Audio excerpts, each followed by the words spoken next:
शुरू करने वाले हैं आपकी poem a thing of beauty bye John Keats. इस पोएम के थ्रू पोएट ये मैसेज देना चाहते हैं कि कोई भी ऐसी चीज जो हमें सुंदर लगती है, जब भी हम उसके बारे में सोचते हैं तो हमारी आंखों में उसकी जो ब्यूटी है वो और ज्यादा बढ़ जाती है और वो सिर्फ हमें खुशी देती है। चाहे हम बीमार हो, चाहे हम सैड हो, जब भी उस चीज के बारे में हम सोचेंगे हमें हमेशा हैप्पीनेस मिलेगी और इस चीज की जो ब्यूटी है वो हमेशा बढ़ती रहेगी, कभी कम नहीं होगी। तो देखते हैं इसकी line by line summary and साथ साथ इसके वर्ड मीनिंग्स। Let's start. तो पोएम शुरू होती है a thing of beauty is a joy forever, its loveliness increases, it will never pass into nothingness। यानी ये जो थिंग ऑफ ब्यूटी है इट्स अ जॉय फॉरएवर, मतलब जब भी हम इसके बारे में सोचेंगे हमें हमेशा खुशी मिलेगी, हैप्पीनेस जो है वो मिलेगी। और इसकी जो लवलीनेस है, इसकी जो ब्यूटी है वो हमेशा इंक्रीज होती रहती है, कभी भी कम नहीं होती। एंड नेक्स्ट वो कहते हैं but will keep a bower quiet for us and a sleep full of sweet dreams and health and quiet bread। अब इमेजिन करो एक बहुत हॉट समर डे है एंड उस दिन आपको एक बहुत अच्छे से बड़े से पेड़ के नीचे ठंडी ठंडी छाया मिल जाती है, तो उससे क्या हो जाता है, आपको बहुत अच्छा लगता है। सिमिलरली ये जो थिंग ऑफ ब्यूटी है ये एक ऐसा एटमॉस्फेयर प्रोवाइड करती है, ये एक ऐसी प्लेजेंट शेडी प्लेस प्रोवाइड करती है ट्रीज, जो कि हमें एक स्लीप देती है that is full of sweet dreams, good health and ये सारी चीजें। नेक्स्ट पोएट कहते हैं therefore on every morrow are we wreathing a flowery band to bind us to the earth। इसीलिए हर सुबह जब हम ब्यूटीफुल ब्यूटीफुल फ्लावर्स को देखते हैं तो हम क्या करते हैं, उनको चुनते हैं और उनसे बहुत सुंदर सुंदर गार्लैंड्स यानी कि मालाएं जो है हम वो बनाते हैं। एंड वो हमारा एक तरीका है अर्थ के साथ बाइंड करने का। क्यों? बिकॉज अर्थ ने हमें बहुत सारी थिंग ऑफ ब्यूटीज जो है वो यहाँ पे दी है। अब रेदिंग का मतलब क्या हुआ, मेकिंग। तो वही पोएट यहाँ पे कह रहे हैं ये हमारा एक वे है, ये जो हम सुंदर सुंदर फ्लावर्स को चुनते हैं, उनसे गार्लैंड्स बनाते हैं, ये एक तरीके से हमारा तरीका है अर्थ के साथ बॉन्ड बनाने का। So वो कहते हैं spite of despondence of the inhuman dearth, of noble natures, of the gloomy days, of all the unhealthy or over darkened ways। तो यहाँ पे पोएट कह रहे हैं कि डिस्पाइट द फैक्ट कि बहुत ज्यादा सैड हो हम, रिस्पॉन्डेंस यानी कि सैड, और बहुत ज्यादा ग्लूमी डेज हो, एंड इस दुनिया में चाहे कितने भी अच्छे सोल्स की कमी क्यों ना हो गई हो, डर्थ मतलब लैक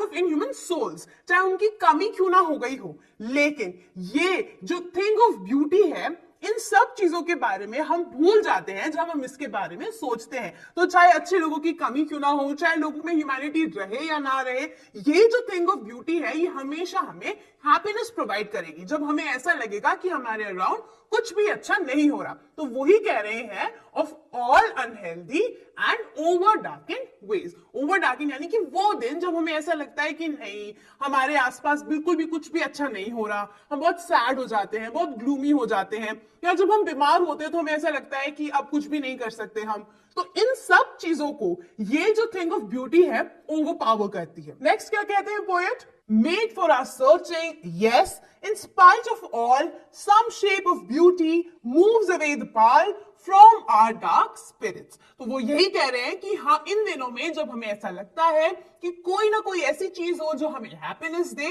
तो यही है वो थिंग ऑफ ब्यूटी। जो ये जो परेशानियां हमें नजर आती हैं, जो प्रॉब्लम्स हमें नजर आती हैं, उसके जो बड़े बड़े क्लाउड्स नजर आते हैं हमें कि हाँ हमारे आसपास सिर्फ और सिर्फ जो सैडनेस है उसके क्लाउड्स हैं, इन सबको दूर कर देती है। पाल यानी कि क्लाउड्स हमारी डार्क स्पिरिट्स को क्या कर देती है, वो लिफ्ट कर देती है, हम हैप्पी फील करते हैं, हम अच्छा फील करते हैं, हम लाइट फील करते हैं। तो नेक्स्ट क्या कहते हैं poet, such the sun the moon trees old and young sprouting a shady boon। यानी कि यहाँ पे पोएट हमें बताते हैं कि अर्थ ने हमें कितनी सारी ऐसी चीजें प्रोवाइड करी हैं जो कि थिंग ऑफ ब्यूटी है, जो कि हमें नेचर से मिली है। तो उन्हीं को वो यहाँ पे गिन रहे हैं, चाहे वो सन हो, चाहे वो मून हो, चाहे वो ट्रीज हो, चाहे वो ओल्ड हो, चाहे यंग हो। जब भी इन सब चीजों को हम देखते हैं तो हमें इस चीज को सोचना चाहिए कि ये एक ब्लेसिंग है। कहा है ना उन्होंने, स्प्राउटिंग अ शेडी बून, यानी कि एक तरीके से ये हमें ब्लेसिंग की तरह जो है वो मिले हैं। ये सारी थिंग ऑफ ब्यूटी जो है, जो हमें अर्थ की तरफ से, जो नेचर की तरफ से मिली है, वो यहाँ पे काउंट करते हैं poet. For simple sheep and such are daffodils with the green world they live in.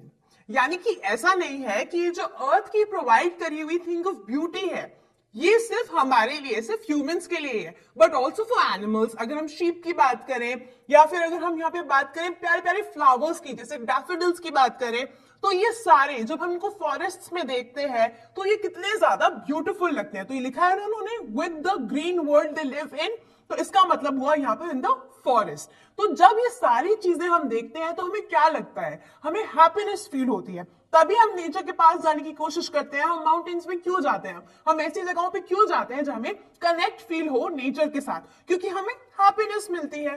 तो वही यहाँ पे पोएट कह रहे हैं, and clear reels. Clear reels मतलब साफ छोटी छोटी पानी की जो नहरें हैं उन्हें कहते हैं, या जो स्ट्रीम्स हैं उन्हें कहते हैं rills. That for themselves a cooling covert make against the hot season the mid forest brake. तो क्या कहते हैं, इवन जब बहुत ज्यादा गर्मी होती है, बहुत ज्यादा गर्मी के दिन होते हैं, इवन जो नेचर है अपने लिए एक बहुत ही ब्यूटीफुल थिंग ऑफ ब्यूटी जो है वो क्रिएट करता है। कैसे कि आपने कूलिंग कोवर्ट देखे होंगे, यानी कि कोवर्ट होते हैं area of thick low bushes. अब इन एनिमल्स के लिए जब बहुत ज्यादा गर्मी होती है फॉरेस्ट में, तो एनिमल्स क्या करते हैं, वाटरफॉल्स के पास जाते हैं।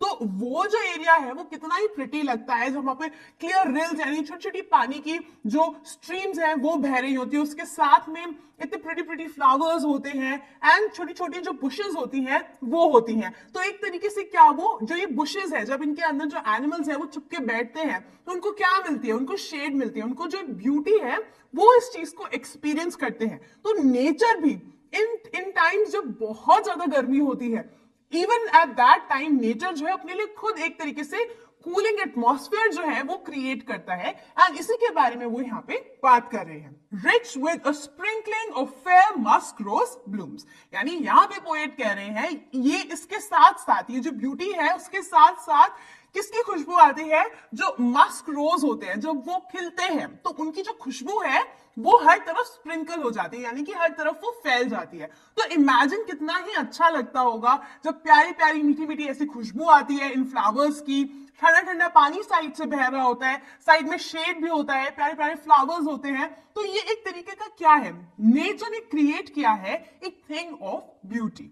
तो नेक्स्ट वो यहाँ पे कहते हैं, and such too is the grandeur of the dooms. Grandeur of the dooms का मतलब यहाँ पे क्या हुआ, पोएट ये कहते हैं कि ऐसा नहीं है कि हम इस थिंग ऑफ ब्यूटी को ढूंढ सकते हैं just in the living beings, या उस चीज में जो हमारे सामने है, but even in death there is beauty. And किस तरीके से, जब हम किसी बहुत एपिक हीरो की कहानी सुनते हैं, ठीक है, जब हम बड़ी बड़ी कहानियां सुनते हैं, पढ़ते हैं, या बड़े बड़े किंग्स हो गए उनके बारे में जब हम सुनते हैं, पढ़ते हैं, तो we see there is beauty in their death also, the way they approach their death, the way they die, the way they fight, the way they fight battles. तो उस तरीके में भी जो ब्यूटी है वो हमें नजर आती है। तो यही मतलब हुआ ग्रैंडियोर्स ऑफ द डूम का।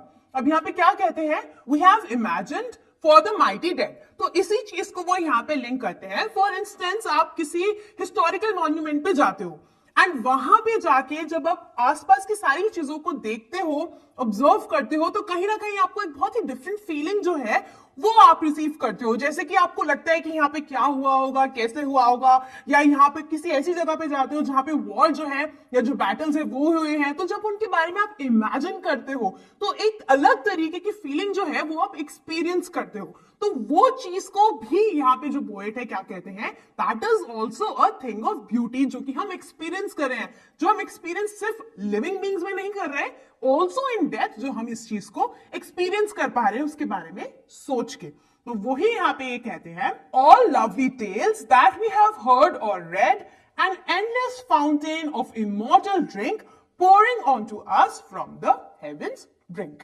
तो यहां पे पोएट कहते हैं कि ये सारी की सारी कहानियां जो हमने सुनी है, जो हम सुनते आते हैं, ये सारी चीजें एक तरीके की ब्लेसिंग है।